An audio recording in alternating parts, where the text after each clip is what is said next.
How's it going? Welcome back to Chivo Garage. In this one we're going to be looking at the window switch panel in the P38. I've been finding that some of the buttons are a bit lazy, they don't always open, they don't always close when I want to open the windows and things, and it's just getting to be a bit of a pain. So I thought, take it out, strip it down, have a look, see if I can clean some contacts and see where we go.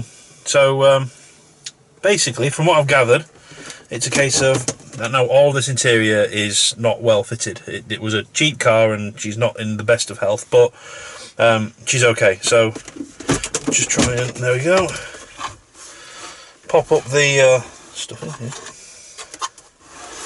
the old armrest, and there are two screws here, and then we just pop the handbrake handle off with a bit of force. It's well stuck, pop it off and then lift the whole panel out. So those two screws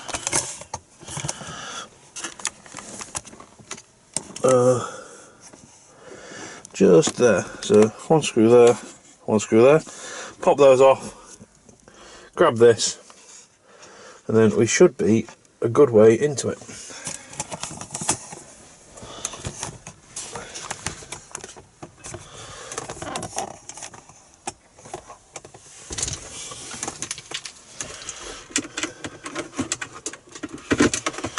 Oh, this is a nightmare. There we go. Now I think, actually looking at this, this one's been out a fair few times in its life, and all the tabs on the back are already broken, so we don't actually need to remove the two screws, which is a shame. But anyway, so handbrake handle, decent.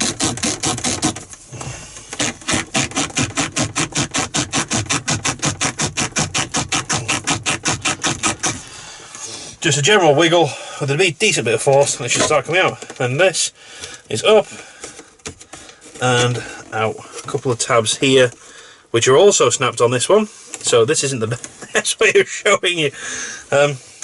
That's a real shame. So,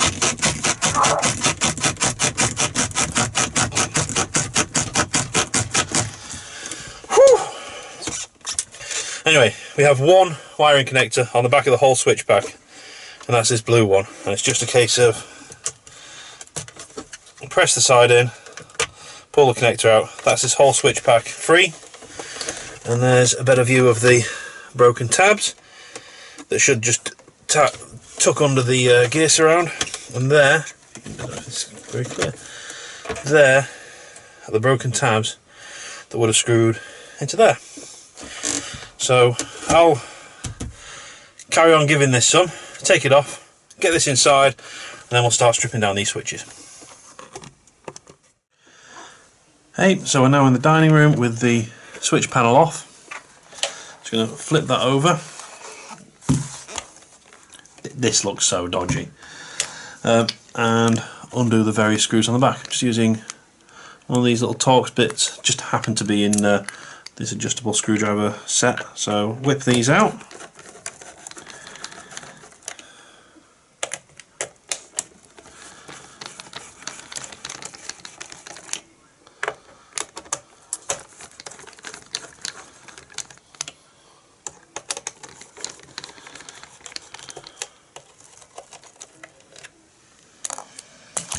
Then lift this off,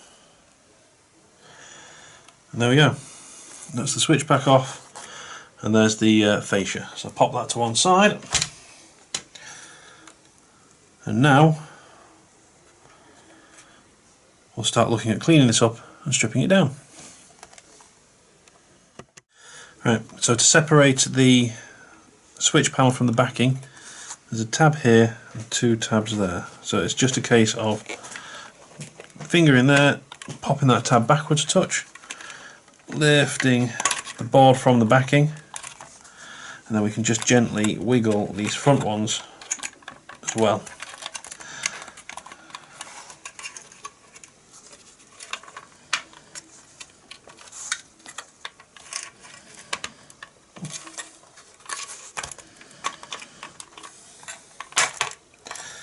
Like that. That just releases all the clips.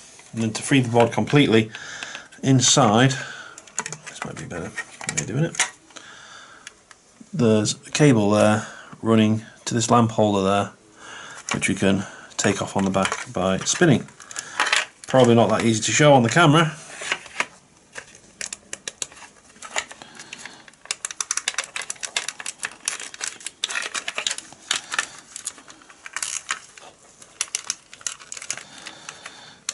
But generally, spinning the bulb, oops,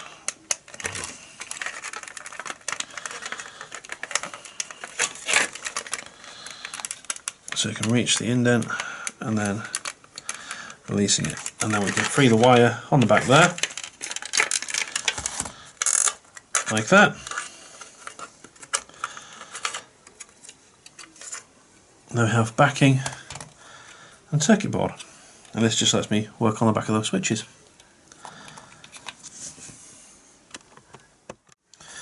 On the back of the board, this is upside down now, I suppose, nope, we have this spider, which is effectively just a way of passing the light from the single bulb to the various switches. So this just lifts out, which then affords us better access to the switches. So you'll see on the backs of the switches you've got these various blobs that are kind of melted in. So I've just worked around with a sharp knife and a soldering iron just to warm these blobs up and whip them off with a sharp knife.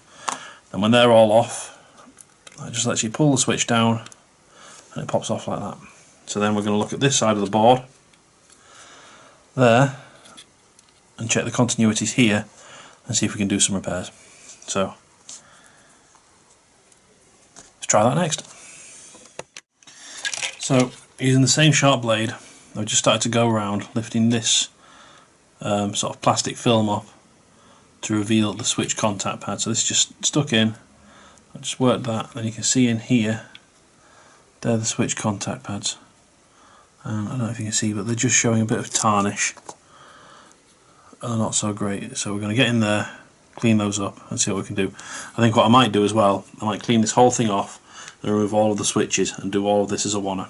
So I'll crack on with that and I'll catch you in a minute.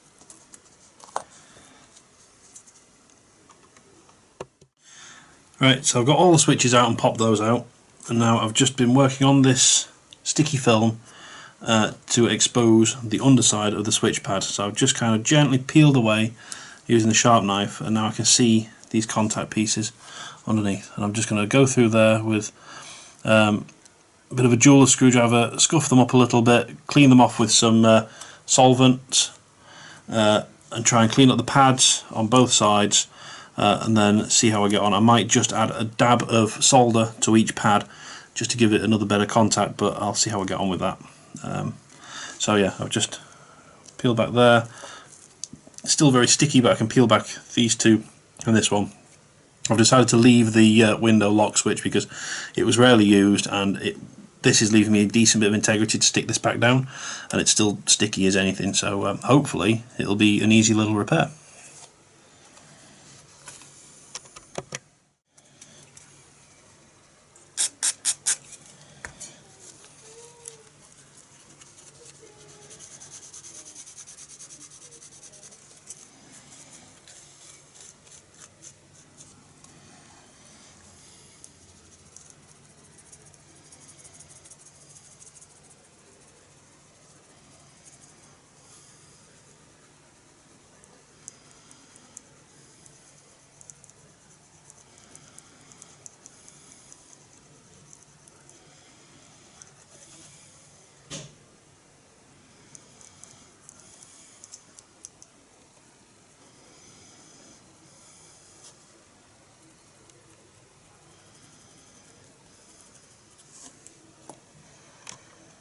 So there we are. I've just slowly worked around each switch and I've retinned the pads with a bit of solder. I've not really touched the switch areas, I'll just clean those off with a screwdriver, a little jeweler screwdriver. There's a bit of an abrasive, and then I've cleaned everything with some solvents. I would strongly recommend, if you're not confident with the old soldering iron, don't try resoldering it, just give them a good clean.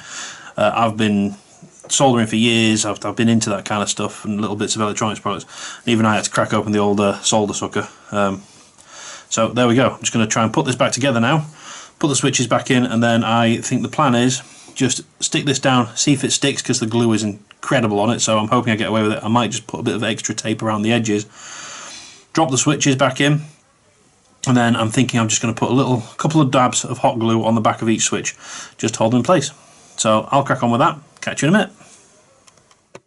So that's the switches just pushed back in nicely, and then I've put the film back down, and it's still pretty sticky, so it's stuck quite nicely. Now just a touch of that hot glue on the backs of these switches just to keep them in.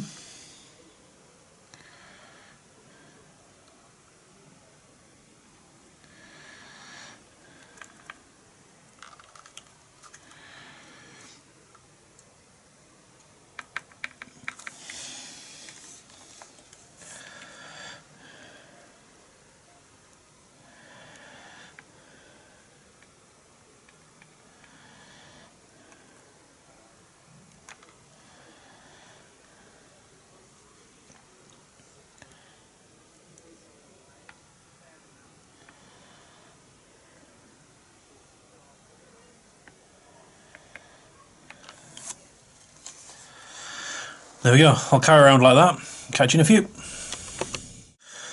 So they're all just hot glued in quickly, and they seem to have set quite nicely. Now I'll start adding the back and the spider.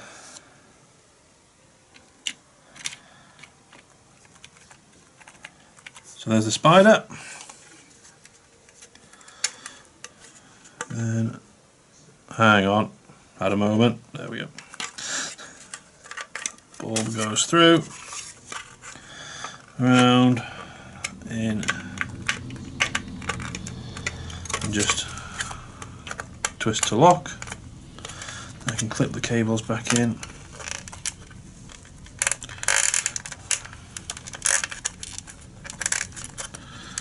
That's those in. Now I can drop the back into place, and then it just clips on with those fasteners.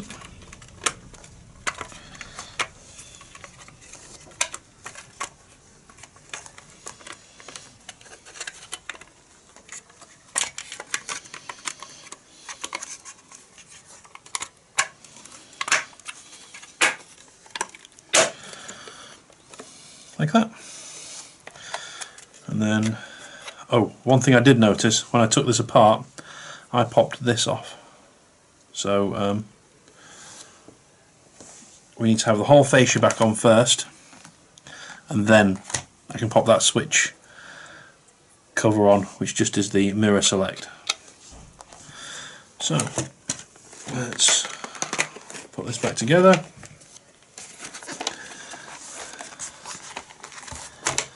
And drop all the screws in.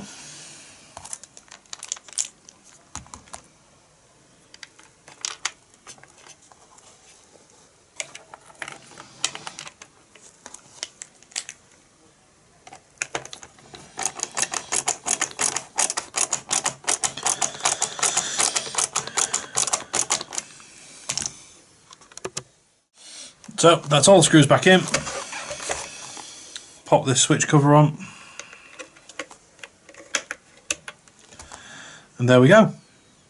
So let's go take this out to the car. So we're back in the car. We're losing the light, so we're going to be as quick as we can. We have the switch back here, and now the moment of truth. So we're just going to quickly test it with a quick plug in.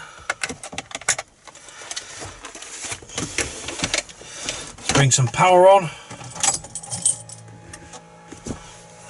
and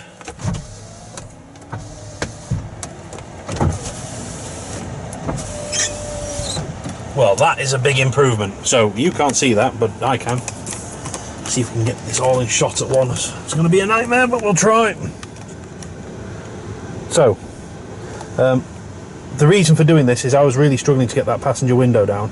I noticed it on the passenger rear previously, and that wasn't so great.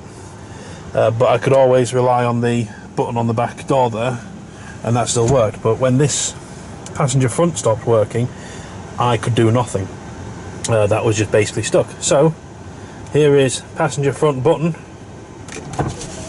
pressed, and there's the window going down. Cracking. Back up. Window going up. Rather pleased. So we'll just drop this back in. In fact, no, I'll knock the ignition off so you don't have blower motor.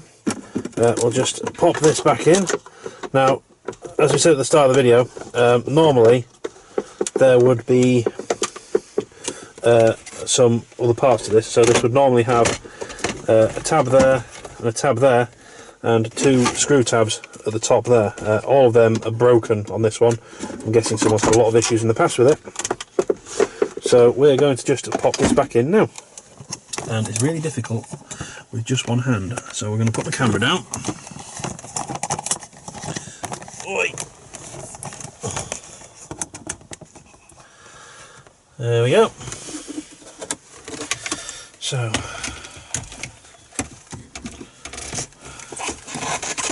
just start working this in.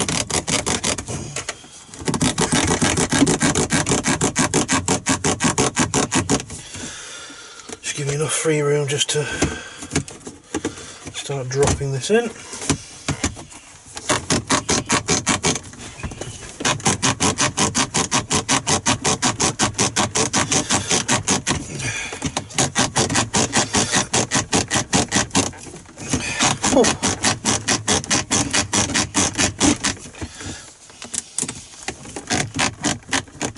That feels like it's bottomed out, so drop that there,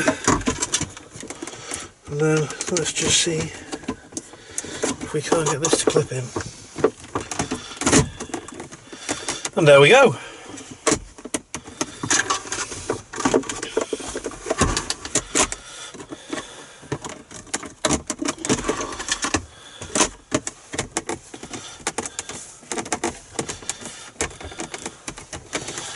Bonza, really pleased with that. Nice little job. Fiddly, took a while longer than I'd hoped, but really pleased. So yeah, very pleased with that. So I think we'll leave that there. Cheers, catch you in the next one.